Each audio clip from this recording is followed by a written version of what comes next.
Yo, what's up? Welcome back to another episode of the SWUS. Talking Mets Marlins Friday night in Miami here. Baseball's turned south for me. MLB started off, I had such a hot start to the season. Then I went on a cold streak, and then I had that really nice 5-1 night, hit a couple big dogs, then followed it up with a 1-3 night. So baseball can't seem to get my bearings. Luckily, I'm lucky to still be above zero, to be honest. But in this video, we're talking Mets Marlins. Let's roll. Welcome to the SWUS. The SWUS. SWUS. Hey, get the SWUS. All right, like I said, Mets are down in Miami. Fisher plus 102, short home dogs here. Total sitting at 7.5. On the mound for the Mets, we got Christian Scott, Jesus Luzardo pitching for the Marlins. Let's take a quick look at the spreadsheet. Oh no, wait. Let's not take a quick look at the spreadsheet. I have no data entered for Christian Scott yet. So there's not a score prediction here. So let's skip the spreadsheet. So let's start with the matchup for Jesus Luzardo against the Mets lineup. His numbers on the year look pretty rough. 5.97 ERA, 133 WHIP. He does have a 3.82 expected FIP, indicating he's had some bad luck in there, and his numbers should come back to the mean at some point. And if you look at his last two starts, maybe we're starting to see it now. 3.09 ERA, 0.94 WHIP, and a 2.94 expected FIP. And if you're thinking, oh, well, Kyle, maybe Luzardo pitched against some easy lineups his last two starts.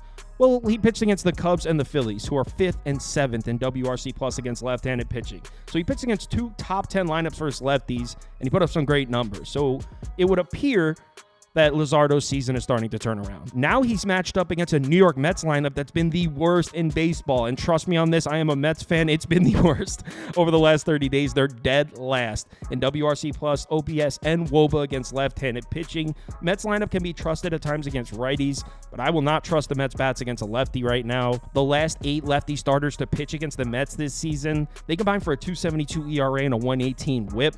The last 3 combined for an even more impressive 1.53 ERA and a 1.08 WHIP. So safe to say lefty starters have been blanking the Mets. And this particular lefty has always given the Mets problems. Through 84 career plate appearances, the current Mets bats have a lifetime 660 OPS. Against Luzardo, and he's got a 25% strikeout rate against him. In Luzardo's last 3 starts against the Mets, he's 1-1 with an impressive 1.42 ERA and an 0.89 WHIP. So yeah, rough start to the handicap for the Mets bats here. Now, I do have one positive angle for the Mets lineup. They've been much better on the road this year, which is something. If you're looking to bet New York, that is something. You can see the Mets on the road in the last 30 days, 8th in WRC plus, 8th in OPS, 8th in WOBA. So this has been a solid lineup on the road. That being said, Luzardo's been much better at home, so it kind of counteracts that. You can see Luzardo splits here, 7.59 ERA on the road, 5.14 at home. Look at the expected FIP, 5.20 on the road, 3.12 at home. So yeah, the Mets bats have been significantly better on the road, but Luzardo's also been significantly better at home. Overall, it's definitely hard to make a case for the Mets bats. I think all signs point to Luzardo definitely dealing in this one. The other match, we got Christian Scott, who's turning out to be one impressive rookie here. He's made 2 career starts. He's got a 2.84 ERA, a 1.11 WHIP, and a 3.27 expected FIP.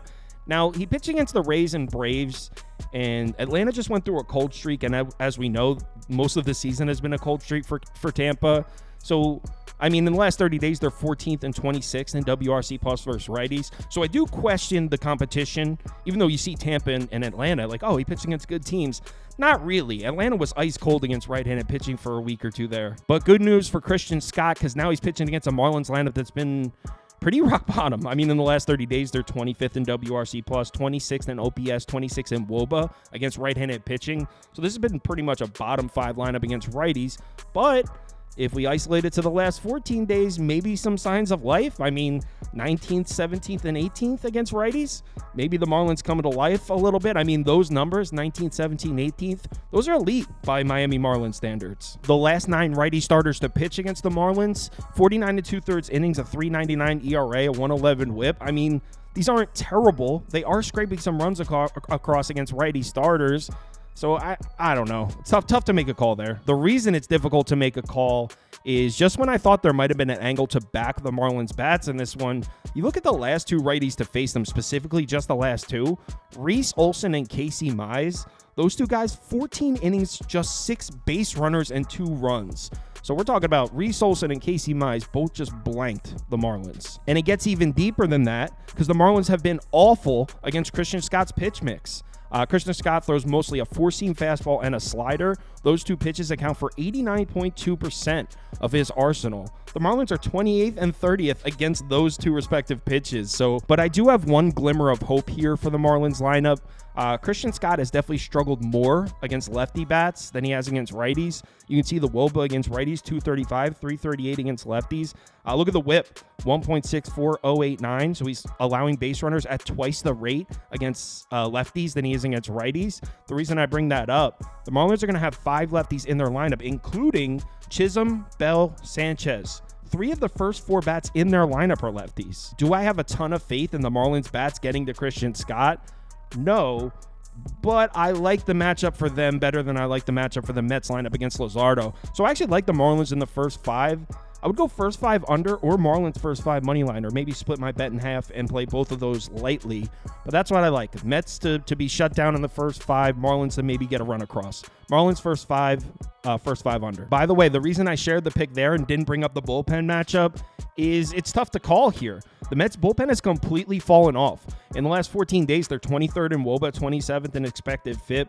This is a Mets bullpen that looked great 3-4 weeks ago. It's really fallen off, so I don't even know if the Mets have the bullpen advantage. And then you take into account the Marlins had the day off, and the Mets are currently playing right now as I'm recording this. So I don't want to touch the matchup in inning 6+, but in the first 5, Marlins and under, let's do it. Live show is going to be at 3:30 p.m. Eastern time. We got a lot to get to. It's a pretty loaded Friday night.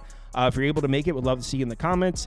If you want my top bets or top bets from anyone on the staff here, head over to KyleKirms.com and sign up for Sauce Network Plus. You get the top bets from everyone here, a link to the Discord, all of that. So if you're interested in that, head over to the website. Let's have ourselves a nice Friday night, get the weekend started off properly. Remember to bet responsibly, and I'll talk to you in the Discord.